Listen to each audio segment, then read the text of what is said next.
नमस्कार मित्रों, खेल और खिलाड़ियों की आवाज़ खेल पथ में आपका हार्दिक स्वागत है। दोस्तों, हरियाणा में चौथे खेलो इंडिया यूथ गेम्स का समापन हो चुका है।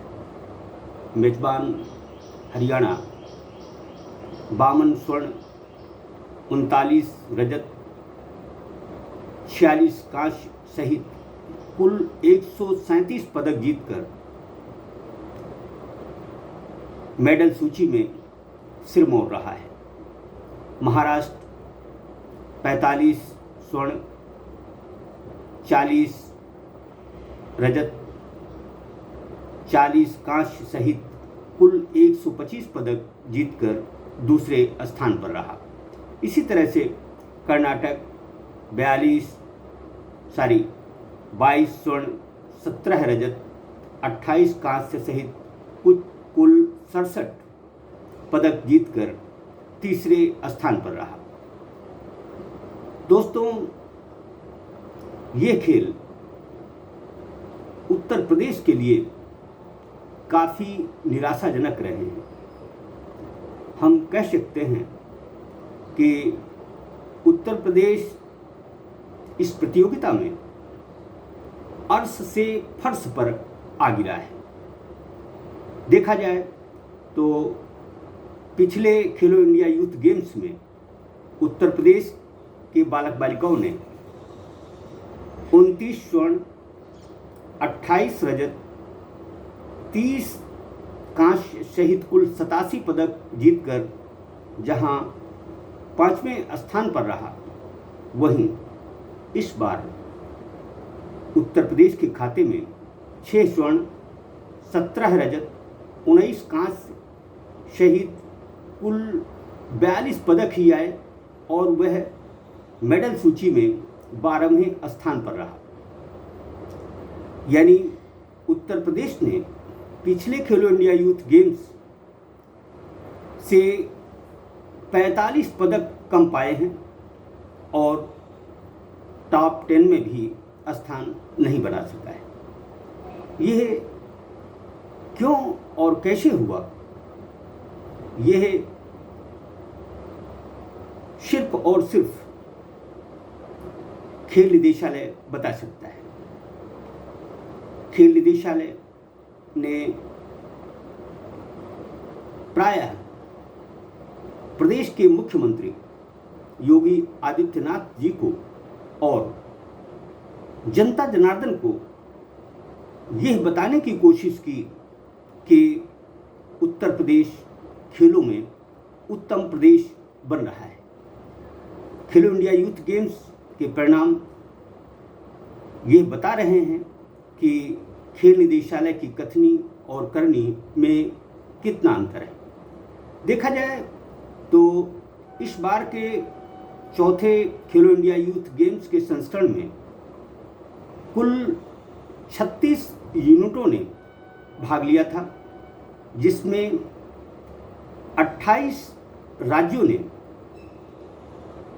भले ही एक स्वर्ण पदक जीता हो, लेकिन स्वर्ण पदक जीता है। इसमें लक्षद्वीप, नागालैंड और सिक्किम को एक भी पदक नहीं मिला है। उत्तर प्रदेश की बात करें तो उत्तर प्रदेश ने हैंडबॉल के बालक बालिकाओं में कांस्य पदक, कबड्डी में कांस्य पदक, तो बालक हॉकी में भी रजत पदक जीता है।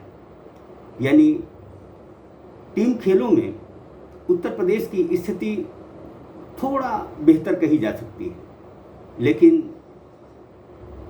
कुल आबादी और जिस तरह खेल निदेशालय यह बताने और जताने की कोशिश करता है कि उत्तर प्रदेश खेलों में विकास की तरफ अग्रसर है, सरासर गलत साबित होता है। दरअसल 25 करोड़ से अधिक की आबादी और अरबों रुपया खेलों में पानी की तरह बहाया जाना और प्रशिक्षकों का न होना इस बात का संकेत है कि उत्तर प्रदेश में जमीनी स्तर पर खेलों में कुछ भी बेहतर नहीं हो रहा है। प्रशिक्षकों की अहमियत का पता खेलो इंडिया यूथ गेम्स के चौथे संस्करण में जो स्थिति उत्तर प्रदेश की हुई है उससे सहज लगाया जा सकता है।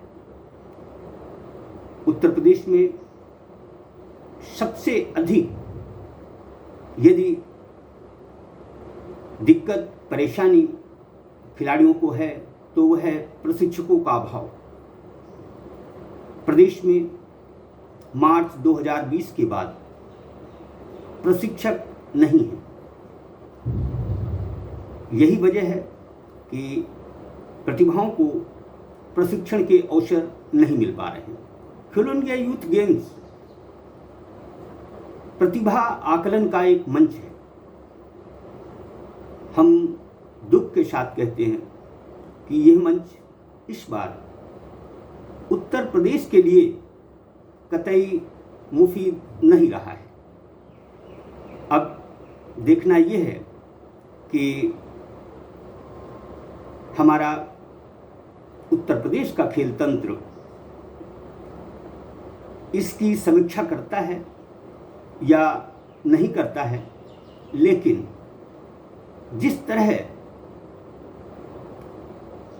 हम अर्श से फर्श पर गिरे हैं इस पर चिंतन मनन जरूर होना चाहिए।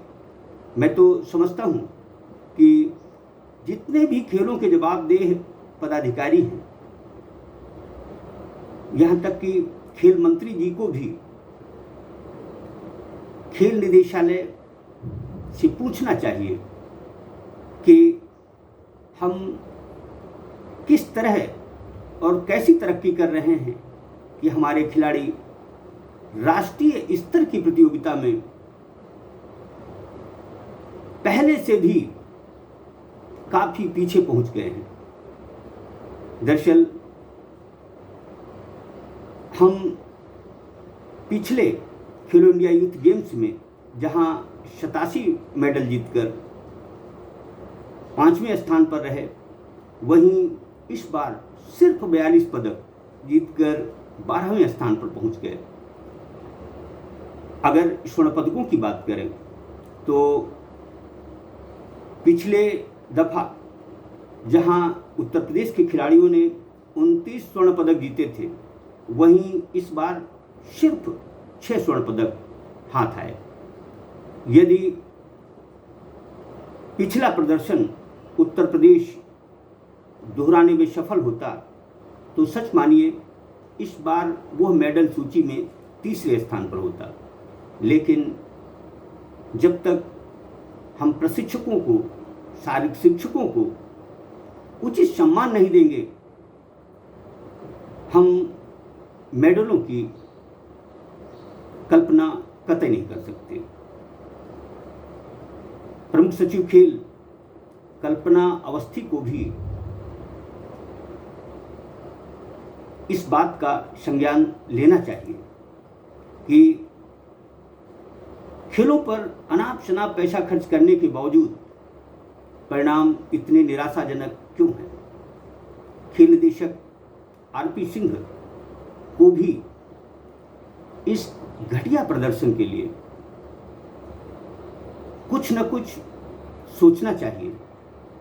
कम से कम उन्हें अपने इस निर्णय पर विचार करना चाहिए जो कि वह प्रशिक्षकों को ठेका प्रथा से नौकरी देने की हिमायत कर रहे हैं।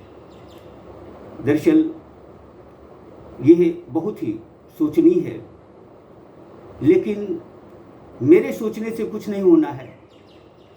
सोचना खेल निदेशालय को है, खेल मंत्री को है, और मुख्यमंत्री योगी आदित्यनाथ जी को भी इस बात का भ्रम अपने मन से हटा देना चाहिए कि उत्तर प्रदेश खेलों में उत्तम प्रदेश बन रहा है।